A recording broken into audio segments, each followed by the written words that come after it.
Hello and welcome to ThePrint. I am Aamaan and in our Great Speeches series today, we look at an address by socialist leader Jayaprakash Narayan delivered to the RSS swayamsevaks in Patna on 3rd November 1977. This speech came just months after the defeat of Indira Gandhi-led Congress in the post-emergency elections, where the Janata Party coalition, which included the RSS backed by Janasangh, swept to power. JP, as he was popularly known, had been the moral force behind the movement that brought down the emergency, and the RSS had been a key organizational partner in that struggle. So, why revisit this speech now? The RSS, which was founded on 27 September 1925 in Nagpur, is celebrating its 100 years, even as debates intensify around its role in Indian politics and society. JP's 1977 address offers a unique perspective, that of an ideological outsider who saw potential in the organization. He challenged the RSS to transcend Hindu communalism and embrace a national vision, while addressing caste discrimination and economic inequality.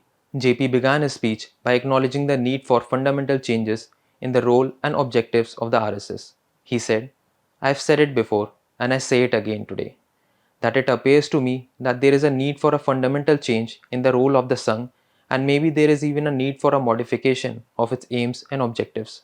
Though it is not actually so, people still identify it with the Hindu communal and caste interests." End quote. The socialist leader directly confronted the RSS on caste discrimination within Hindu society. He said, "We Hindus have to acknowledge and address the rank injustice and weaknesses in Hindu society that divide us, create feelings of high and low, and uphold untouchability, thereby presenting Hindu Dharma in a perverted form. Instead, we should foster a feeling of oneness among Harijans, Brahmins, and others." End quote. He outlined a specific task for the RSS to consolidate national unity beyond religious divisions. He said, "Muslims and Christians are also Bharatiya. Thus, there is a definite task before the RSS to consolidate the nation so that a spirit of national unity is infused in all of us, and the nation gains the strength to accommodate all the differences and diversities within itself." End quote. JP emphasized that religious inspiration and national loyalty should not be in conflict with each other, drawing parallels with European countries. He said, "For our Muslim brethren, there is Arabia and cities like Makkah and Medina.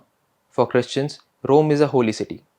For religious inspiration, they may look outside, but their national inspiration is Bharat. The Germans, French, British, Italians, and Spanish are separate nations, although their religion, Christianity, is the same. Yet, in spite of religious differences, they have the feeling of being one nation."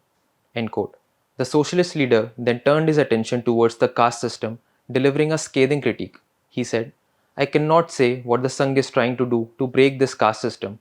We, in actual practice, have made such a society in which we have dubbed someone as untouchable and someone else as Brahman, fit to be worshipped as a god. The Brahman Devta may be a Chandal by action, still he remains a Brahman." End quote. JP challenged the RSS to use its organizational strength for revolutionary social transformation. He said, "I have great expectations from this revolutionary organization, which has taken up the challenge of creating a new India. There is no other organization in the country which can match you. As you call yourself Rashtriya Swayamsevak Sangh and not Hindu Swayamsevak Sangh, and this name has been decided upon with due deliberation. Therefore, it is my desire that you should be instrumental in bringing about a revolution in India." End quote. He argued that the RSS upper caste composition gave it unique responsibility and capability for reform.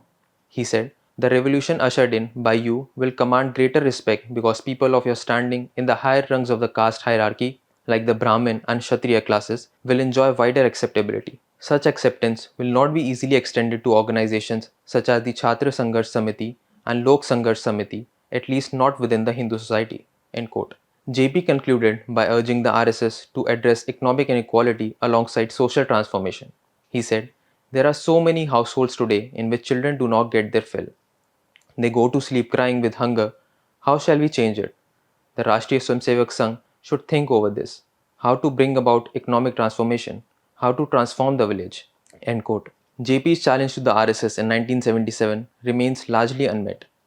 While the organization has expanded its influence, questions persist about the Sangh's conception of nationhood and its approach to India's religious and social diversity, as well as its commitment to transcending Hindu identity politics and addressing caste inequality. Thank you for joining us on Great Speeches. For more from The Print, become a subscriber at theprint.in/subscribe. I am Aman in Delhi.